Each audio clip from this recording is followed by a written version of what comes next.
अस्सलाम नाज़रीन, मैं हूं असद अली तूर अपने प्रोग्राम असद तूर अनसेंसर्ड में। आज हम आपको दो बड़ी खबरें देंगे। एक तो इमरान खान साहब की जमात पीटीआई ने क्यों शामिल होने का फैसला किया सुन्नी इत्तेहाद कौंसिल में। इसमें क्या कहीं कोई बैरून मुल्क से कंसर्न्स कन्वे की गई थी, क्या थी वो कंसर्न्स और कौन लाया था, हम आपको ये एक्सक्लूसिव बड़ी खबर देंगे। इसके अलावा जो हम आपको दूसरी खबर देंगे वो जो रातों रात जो इत्तेहाद बना पीपल्स पार्टी और नून लीग का, जो दिन तक बिलावल भुट्टो साहब कह रहे थे कि स्टेलमेट हो गया है और ये चलने का इम्कान है, वो किस तरह टूटा, किसने मुदाखलत की, कहाँ पे मुलाकातें हुई, क्यों शहबाज शरीफ साहब की दौड़ें लगीं, क्यों इसहाक डार साहब, सब लोग मुतहरिक हुए, ये आपको बताएंगे। जबकि तीसरी जो हम आज बात करना चाहते हैं वो अगेन जो कल से एक इंतहाई बदनुमा, घटिया और झूठा प्रोपेगेंडा चीफ जस्टिस काजी फायजीसा के खिलाफ चल रहा है, उन पर ब्लास्फेमी के संगीन इल्ज़ामात लगाए जा रहे हैं, ये इंतहाई घटिया है। इसमें मौलाना फजल रहमान साहब की जमात जमीयत उलमा इस्लाम फजल रहमान भी शामिल हो गई है। मौलाना फजल रहमान साहब ने एक वीडियो रिकॉर्ड करा दी। खुदा का खौफ कीजिए मौलाना साहब, आप तो बड़े अपने आप को आलिम कहते हैं, आप लाइल्मी में तबसरा कर देंगे बगैर वो फैसला पढ़े हुए। वो ऑनलाइन मौजूद है, वो फैसला पढ़ लीजिए। जो आप कह रहे हैं उसमें से एक बात नहीं है उसके अंदर। और पीटीआई के दोस्तों से भी मैं कहूंगा कि खुदारा खुदारा रहम कीजिए इस मुल्क के ऊपर और रहम कीजिए अपनी जमात के ऊपर भी। जब आप लोग इस किस्म के प्रोपेगेंडे शुरू करते हैं तो आप लोग अपनी फाशिस्ट टेंडेंसीज शो करते हैं, और फिर हम जैसे लोग जो आइन पसंद है, जो जमहूरियत पसंद है, जो सिर्फ इसलिए आज आपके आइनी हकूक का दिफा कर रहे हैं क्योंकि वो हकूक आपको आइन ने दिए हैं, आपकी सियासी वाबस्तगी का, वोट का, अपनी मर्जी के नुमाइंदे चुनने का और आज़ादी का, और इसलिए हम आपके इन हकूक की हिमायत करते हैं, आपकी जमात की हिमायत नहीं करते। वरना आपकी जमात ने कोई अच्छे काम नहीं किए हुए। वो मुझे अगले दिन आपका लिख रहा है एक यूट्यूबर के जनाब, वो ओहो हो सदरी तूर तो फौज का आदमी है। मैंने कहा अच्छा भाई, बड़ा मेहरबानी, आपने पकड़ लिया मुझे। तो वो मुसूफ कहता है लेकिन फिर भी आपके साथ कुछ ज्यादती होगी तो हम आपके आईनी हकूक का तहफ़्फ़ुज़ करेंगे। भाई मुझे मालूम है मेरे आईनी हकूक का आपने क्या तहफ़्फ़ुज़ किया था। जब मुझ पर हमला हुआ था तो आपकी पूरी जमात मुझे ट्रोल कर रही थी। तो बराए मेहरबानी कोई इंसानों वाले काम कीजिए। ये क्यों आप ब्लास्फेमी के इल्ज़ाम के ऊपर आप लगे हुए हैं? वो आपके जो वो गीला तीतर है, वो दूसरे हैं, वो सारे लाइक क्यों आप अपनी जमात को डिस्क्रेडिट करते हैं जब आपकी जमात का एक अच्छा खासा स्ट्रॉन्ग क्लेम है कि उनकी सीटें चोरी की गई हैं, फॉर्म 45 वाले रिजल्ट को फॉर्म 47 में बदल दिया गया है। तो बराए मेहरबानी उस इल्जाम तक रहिए। क्यों उसमें आप वो राय साकिब खरल जैसे शतूंगड़ों प्रोपेगेंडिस्ट से वो जाली वीडियोस बनवाते हैं कि जी बैलेट पेपर लाहौर में प्रिंट हो रहे थे। वो जब आपके ऐसे इल्जाम डिस्क्रेडिट होंगे तो आपका जो मेन इल्जाम है, जो असल इल्जाम है और जो इसमें वजन भी है, वो भी डिस्क्रेडिट हो जाएगा। लोग कहेंगे कि यार ये तो बैलेट पेपर वाली झूठी खबर करते हैं, फॉर्म 45 भी झूठे बयान कर रहे होंगे। और जब आप ये ब्लास्फेमी और इस किस्म के इल्जाम लगाने लगते तो हम जैसे लोग सर पकड़ के बैठ जाते हैं कि यार इस जमात को आईनी हकूक मिलने रहेंगे जिसके अंदर इतना फाशिज्म भरा हो कि वो एक जज के ऊपर, क्योंकि उस जज ने उनके खिलाफ एक गैर आईनी फैसला दिया। मैं मानता हूं 13 जनवरी का फैसला मुकम्मल तौर पर गैर आईनी था पीटीआई का इलेक्शन सिंबल लेने का, लेकिन आप उसके ऊपर ब्लास्फेमी लगाने लग जाएंगे। कुछ अकल कीजिए। ये जो गीला तीतर इमरान रियाज लाहौर में ये लगा हुआ है, ठीक है, ये लोग आपसे लाखों डॉलर कमा रहे हैं और लाखों डॉलर के बदले में आपको झूठ बेच रहे हैं, आप लोगों को गलत रास्ते पे लगवा रहे हैं, आप लोगों से ऐसी मुहिम चलवा रहे हैं जो आपकी जमात के चेहरे के ऊपर एक बदनुमा धब्बा है। बचिए ऐसे लोगों से। अब जरा आगे आ जाइए कि वैसे इसमें एक बात आपको और बता दूं कि पीटीआई का ये फॉर्म 45 वाला केस इतना मजबूत है कि इलेक्शन कमीशन में 300 से ज्यादा पिटीशंस हाई कोर्ट्स की डायरेक्शन पर दाखिल हुई हैं, जिसमें जो फॉर्म 45 में रिजल्ट है वो फॉर्म 47 से मुख्तलिफ है। 300 से ज्यादा ये पिटिशन है, सिर्फ एक इल्जाम के ऊपर के फॉर्म 45 वाला रिजल्ट फॉर्म 47 में नहीं था। ठीक है, अगर आप उन, और ये कौमी और सूबाई असेंबली दोनों की हैं, अगर आप इसकी आधी सीटें भी कह दें कि वो सीटों पर साबित हो जाता है, ठीक है, 150 सीटों पर वो आरओज ने धांधली की और फौज के कहने पर रिजल्ट चेंज किए, तो आप सोचिए कि इलेक्शन के पल्ले क्या बचेगा। तो इस इल्जाम तक रहिए, इसको कॉन्टेस्ट कीजिए और लीगली अच्छा जानदार कॉन्टेस्ट कीजिए। लेकिन ये ब्लास्फेमी लगाना ये बड़ा शर्मनाक है। आप एक मुल्क के चीफ जस्टिस की जिंदगी खतरे में डालने की कोशिश कर रहे हैं। इतना शर्मनाक हरकत, इतना नीचे गिरेंगे। अब आगे आइए, तो आपको मालूम है इमरान खान साहब ने पहले जो पीटीआई थी वो मजलिस वहदतुल मुस्लिमीन को ज्वाइन करने जा रही थी, अल्लामा राजा नासिर बाज़ साहब की जो जमात है। अब मसला ये था कि उसके बाद बैरून मुल्क एंटीने खड़े हो गए, खुसूसन अमेरिका और सऊदी अरब में। अमेरिका की तरफ से भी यहाँ पर कहते हैं कि डिस्प्लेयर कन्वे हुआ कि ये क्या हो रहा है। पाकिस्तान में एक ऐसी जमात पाकिस्तान की लार्जेस्ट पार्टी बनने जा रही है जो ईरान से बरह रास्त ताल्लुकात रखती है, अच्छे ताल्लुकात रखती है, शिया जमात है। फिर दूसरा जो आप कह लें कि बड़ा जो एक गेम चेंजर किस्म का था वो ये था कि सऊदी इंटेलिजेंस हुकाम स्पेशली पाकिस्तान आए और वो यहाँ पर मुलाकातें करके गए।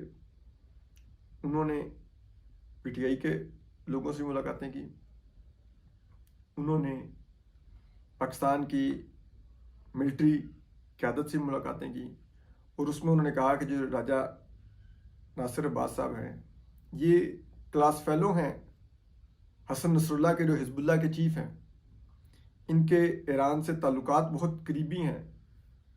तो हमारे लिए ये बहुत बड़ा एक मैटर ऑफ कंसर्न होगा कि पार्लियामान में जो सबसे ज़्यादा सीटें रखने वाली जमात होगी, चाहे वो अपोजिशन में भी होगी, लेकिन वो एक शिया जमात के अरकान होंगे, चाहे वो अरकान सारे शिया ना भी हों, लेकिन वो जमात एक शिया जमात होगी।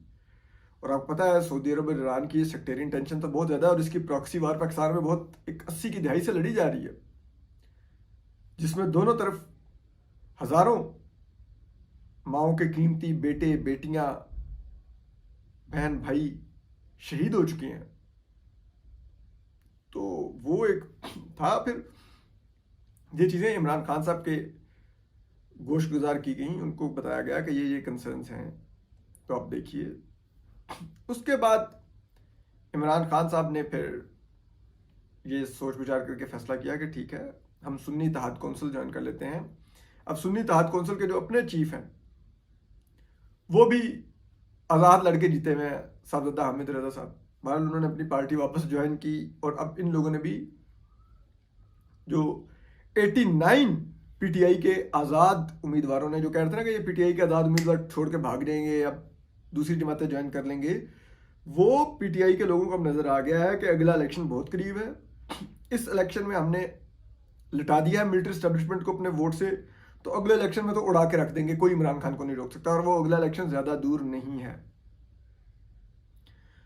तो उसके बाद वो लोग अब पीटीआई को छोड़ने को तैयार नहीं है, क्योंकि उनको नजर आ गया कि पीटीआई अब सिर्फ सोशल मीडिया की जमात नहीं है, ग्राउंड पे मौजूद है, उसका वोटर मौजूद है।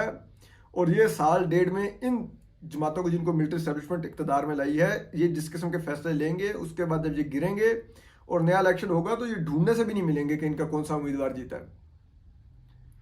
ठीक है, तो वो अब नहीं छोड़ रहे पीटीआई, क्योंकि उनको पता है ये साल डेढ़ के लिए गुनाह बेलज़्ज़त है इस इमरान खान साहब को डिच करके, इमरान खान के वोट पे जीत के डिच करके और दूसरी जमात को ज्वाइन करना, तो वो नहीं छोड़ रहे। अब 89 लोगों ने सुन्नी इत्तेहाद कौंसिल में अपने एफिडेविट जमा करा दिए हैं कि वो सुन्नी इत्तेहाद कौंसिल ज्वाइन कर रहे हैं।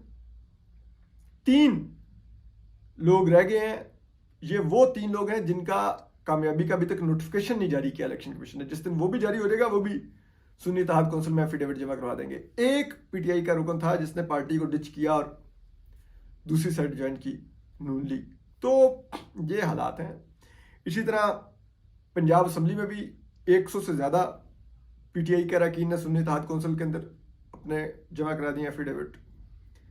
केपी में भी 70 से ज़्यादा जमा करा दिए हैं, बाकी भी जमा करा देंगे। तो ये एक सूरत हाल है कि जिसमें पीटीआई ना सिर्फ इलेक्शन में अपना वोट बैंक बरकरार रखने में कामयाब है, बल्कि अपना मैंडेट भी जो उसको मिला है, जिसमें बहुत सा तो चुराया गया है, लेकिन जो उसके पास बाकी है उसको भी बरकरार रखने में कामयाब हुई है। पंजाब असम्बली के 5-6 MPs ने जरूर पार्टी डिच की है, लेकिन बाय एंड लार्ज पार्टी के साथ लोग खड़े रहे हैं। तो ये बड़ा एक चीज़ है जो पीटीआई की अचीवमेंट है। अब देखते हैं आने वाले दिनों में किस तरह से आगे मटेरियलाइज होती है, असम्बली में कैसी अपोजिशन करते हैं।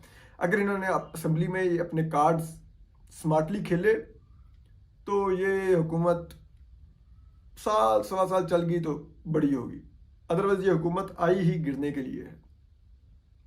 अब आ रही है आगे। अब जो अगली चीज़ है वो है कि ये रातों रात इत्तेहाद कैसे बना, जबकि उस दिन बिलावल भुट्टो साहब सुप्रीम कोर्ट के बाहर कह रहे थे कि स्टेलमेट है और ये हमारी वजह से नहीं, नून लीग की वजह है। और वो वजारतें लेने को भी तैयार नहीं थे, और नून लीग वजारतों के बगैर कि पीपल्स पार्टी कैबिनेट में ना आया वो उनके साथ एग्रीमेंट करने को तैयार नहीं थे। वो कहते कि यार ये तो सारा बोझ हमारे ऊपर पड़ेगा, हम तो बिल्कुल ही इसके अंदर दब के दफन हो जाएंगे। तो अब हुआ ये कि उससे एक रात पहले, जिस दिन बिलावल भुट्टो साहब ये प्रेस टॉक कर रहे थे और फिर रात को इत्तेहाद हुआ, उससे एक रात पहले रात गए, क्योंकि ये बैरून मुल्क की एजेंसी है तो वहाँ पर तो पाकिस्तान का उनका टाइम का डिफरेंस होता है। जो फिच है उसकी जो रिपोर्ट आई उसमें जो कहा गया कि पाकिस्तान की जो फ्रजाइल डेमोक्रेसी है, एक कोलिशन गवर्नमेंट बन नहीं पा रही, एक अनसर्टेनिटी और क्यास है, इस वजह से जो इन्वेस्टर और जो IMF है वो पाकिस्तान से कोई भी कमिटमेंट करने के लिए घबराएंगे और वो नहीं करेंगे, क्योंकि एक कोलिशन गवर्नमेंट वो अनपॉपुलर फैसले और सख्त रिफॉर्म्स नहीं इनिशिएट कर सकेगी जो उसके लिए अगला इलेक्शन मुश्किल बना दे। तो उसके लिए जब उनकी ये आई तो वो मिलिट्री स्टैब्लिशमेंट की घंटियां बजी। उन्होंने कहा कि यार क्या, उन्होंने बड़ी अरकरेजी से वो पूरी फिच की रिपोर्ट पढ़ी। उन्होंने पाकिस्तान में, जारी बात है, यहाँ पे मोस्टली बिजनेसमैन और बैंकिंग सेक्टर के लोग वो मिलिट्री स्टैब्लिशमेंट के साथ वेल अलाइंड हैं। उन्होंने उनसे ही दिन के टाइम मुशावरत की कि ये क्या है, इसके क्या इम्पैक्ट होंगे। तो उन सब ने उनको कहा किया कि यार ये बड़ी डैमनिंग रिपोर्ट है पाकिस्तान के लिए और पाकिस्तान के फ्यूचर के लिए, और हम ऑलरेडी $8 अरब हमारे बमुश्किल फॉरेन रिजर्व बनते हैं, जो हमारी 2-3 माह से ज़्यादा के एक्सपोर्ट्स के नहीं है। और अगर आगे हमने IMF से मुआहदा ना किया, हमें IMF ने एक और प्रोग्राम ना दिया और हमने उस प्रोग्राम के तहत रिफॉर्म्स इनिशिएट ना की, तो हम तो अगले 5-6 महीने में डिफ़ॉल्ट के दहाने पे होंगे। तो इस अनसर्टेनिटी और क्यास को ख़त्म किया जाए, जिससे भी हुकूमत बनानी है उसको जल्द से जल्द ये मुआहदा करवाया जाए, ताकि इंटरनेशनल कम्युनिटी को जाए मैसेज कि नहीं हुकूमत बन गई है और अब चीज़ें आगे चलने लगी हैं। यहाँ पर स्टॉक मार्केट को मैसेज जाए, सब जगह बजाए, तो चीज़ें दोबारा से पहिया चलना शुरू हो। ये अनसर्टेनिटी बड़ी किलर है पाकिस्तानी मईशत के लिए। तो उसके बाद मिलिट्री एस्टेब्लिशमेंट की एक सीनियर शख्सियत ने वो एक्टिव हुए, जनरल साहब, वो जाके मिले सबसे पहले मियाँ शबाशी साहब से। मियाँ शबाशी साहब ने उनको बताया कि भाई वो मसला ये है कि मैं तो तैयार हूँ, मुझे तो किसी सूरत में भी शेरवानी दे मैं पहनने को तैयार हूँ, लेकिन जो मियाँ नवाज शरीफ साहब ग्रुप है वो कहता है कि जब तक पीपल्स पार्टी गवर्नमेंट में नहीं आती हम वफाक में हुकूमत नहीं बनाएंगे। और उसमें आपको पता है पब्लिकली ख्वाजा साद रफीक, मियाँ जवेद लतीफ़, ये लोग इजहार कर रहे थे कि भाई अगर कैबिनेट में नहीं पीपल्स पार्टी तो हम अपने आपको मरवाने के लिए क्यों सेंटर में हुकूमत बनाए।